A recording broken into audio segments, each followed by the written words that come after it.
the Federal Ministry of Youth and Sports Development has constituted a technical committee to facilitate the effective implementation of the Youth Investment Fund. The fund was approved by the Federal Executive Council to serve as a grant for youths to develop their entrepreneurial ventures. Helen Osamede-Akins reports.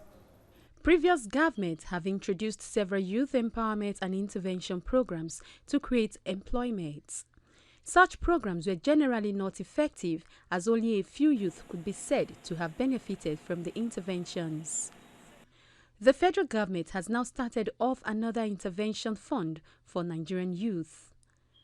This time it has approved 75 billion naira for the enterprise, which is aimed at turning youth into entrepreneurs, wealth creators and employers of laborers.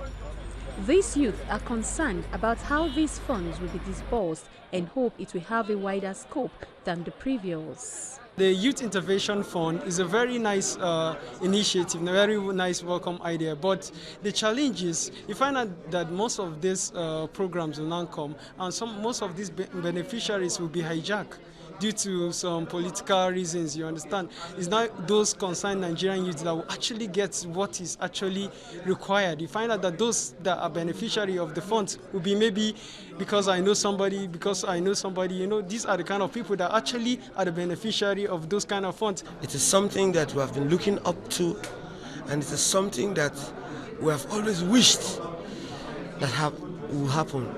The Minister of Youth and Sports Development has now inaugurated a 12-member ministerial technical committee to drive the process. The NYIF documents and other related documents prepared before now will be provided for the committee members to serve as a guide. The committee, I want to advise, should be guided by the NYIF documents in adopting any modality or approach towards delivering on its above stated terms of reference, towards evolving a world-class standard activities, programs, and operational guidelines. The committee, among other things, is expected to deploy and implement strategies for the rollout of the fund. The committee is expected to report to the steering committee that is chaired by the Minister of Youth and Sports Development. Helen Osamede-Akins, TVC News, Abuja.